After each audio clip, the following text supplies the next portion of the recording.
If Broadcom was a private equity firm, it would be the greatest private equity firm on earth. See, Wall Street is completely sleepwalking on Broadcom's true potential. I have been researching Broadcom for quite some time now, and I've already made a video on Broadcom. But in this video, I want to focus on VMware, because this is the area that is the strongest part of Broadcom's stability, and Wall Street are ignoring it. Now, VMware, the acquisition of VMware, should have not happened. It was an impossibility. When you realise the stars aligned for this deal to take place, and it just should not have been possible, you will understand why this is the strongest monopoly I have seen. I would argue Broadcom has a stronger monopoly than even the likes of Microsoft, the likes of Apple, and some of the biggest companies in the world, because of its customer base and because the way everything has aligned and worked out is almost by pure chance of luck. So let's go into it. Broadcom announced the purchase of VMware in May 2022. ChatGPT was released in November 22. So the purchase of VMware was before the AI arms race. Keep that in mind. In order for Broadcom to be able to buy VMware, China had to sign off the deal. Now, any deal involving semiconductors, China blocked all of them. Qualcomm tried to buy NXP, blocked. Nvidia tried to buy ARM, blocked. Intel tried to buy Tower Semi, blocked. China were blocking all the deals. Now, why does China have anything to do with Broadcom buying VMware? Because about 17% of Broadcom's revenue comes from China, China have a place in signing off the deal. So, the deal was sat on China's desk for 12 months. So from May 22, May 23, even longer than that actually, it was sat on the SAMR's desk, and it looked like the deal was dead because it was coming up to expire. The deal, I believe, was due to expire at the end of November 2023. Now, President Joe Biden met with President of China, Jinping. And by some miracle, President Jinping, as a gesture of goodwill, decided to sign off on a tech deal as a sign of good faith and to show the relationships were improving. And what it looks like to me is China picked up a random deal on the desk and says, okay, Broadcom wants to buy a boring legacy enterprise software. How harmful can that be? That's fine. Sign that off. And at this point, I can imagine Hock Tan was rubbing his hands because he just unlocked the master key to the global economy. And that is not even an exaggeration when you start to see where the chips start to fall. Why is VMware so unique? Well, first of all, it works entirely offline. That's one reason. That's not the only product on earth that can work offline, but VMware is unique because it has been around for 25 years and it works on all the ancient hardware, for example, that the Pentagon use. If you have ever worked for a corporation of like a bank, you know, looking at their tech, you wonder, it looks like it's from the Stone Age. When I worked in the bank, the computer systems, everything was just ancient. Whereas a startup has the latest MacBooks, they're using the Google Cloud, everything's up to date. But the companies with all the money, the dinosaurs, they use ancient technology. Guess what works on all that ancient technology? VMware.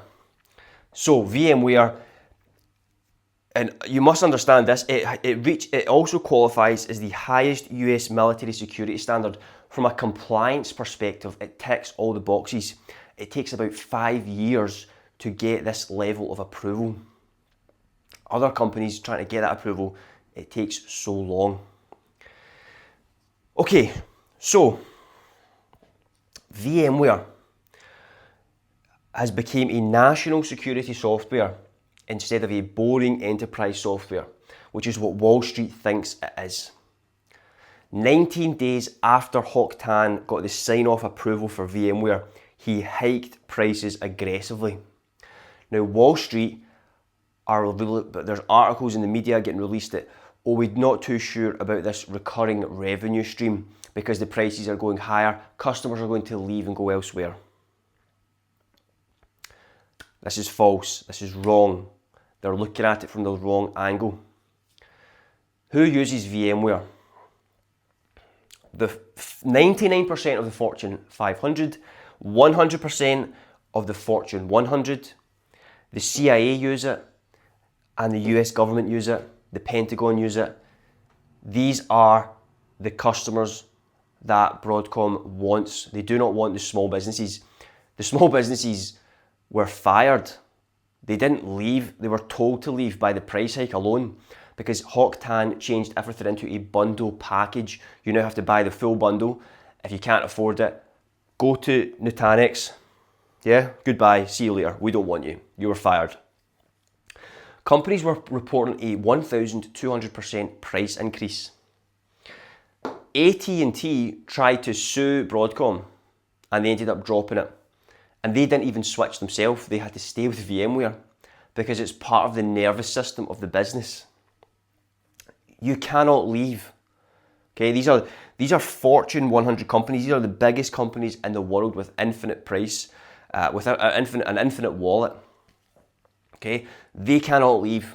So it was a one-time price hike, I believe, but that pricing power stays in motion because it would cost more for the company to change and switch away. So keep that in mind.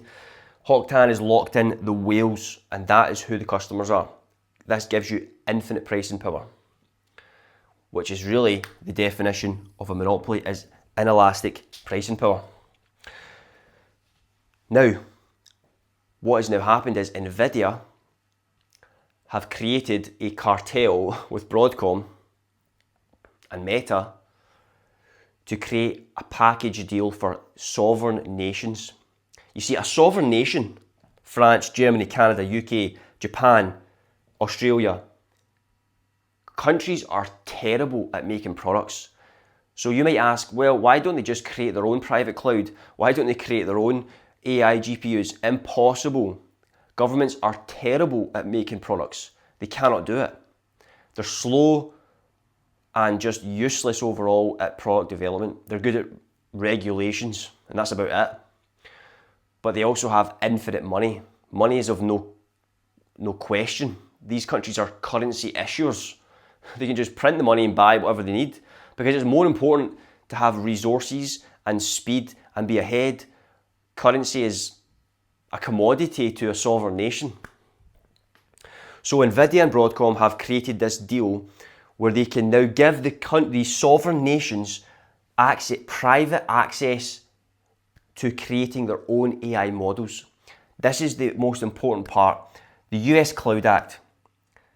If you were Germany or France or whoever, you cannot use ChatGPT to create a classified AI model because it is fully accessible to Microsoft Azure. So it's just off the table. You cannot even use Amazon Web Services because technically these big tech cloud software services are fully accessible by the US government. These G7 nations would have no privacy.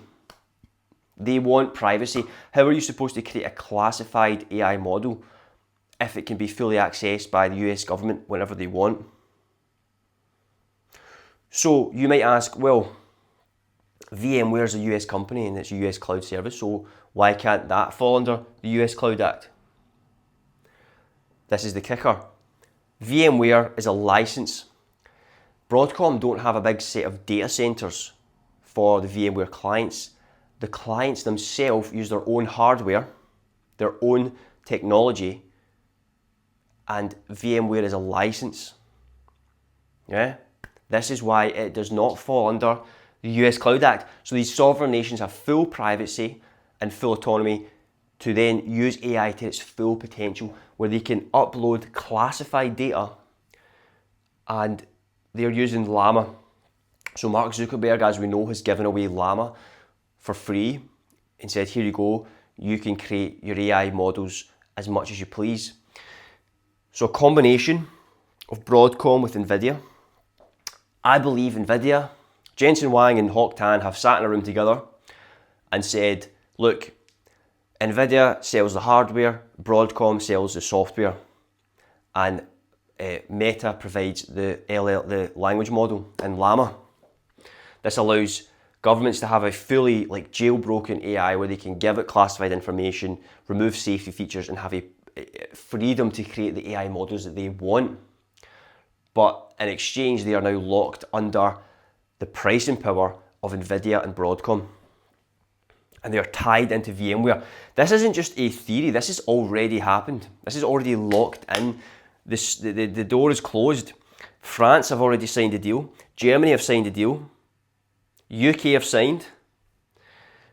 Saudi Aramco, the company to hit the highest free cash flow out of any other company in history, I think it was 150 billion in free cash flow. They have created Aramco Digital plus VMware. Broadcom is taking a toll on the GDP of these countries for the future. They are locked in. They cannot switch away. Australia have signed as well. They had a massive price hike. You've got Israel, you've got CIA, NATO, Fortune 100. This is the definition of a monopoly. Broadcom have a monopoly, and Wall Street are not paying attention to this.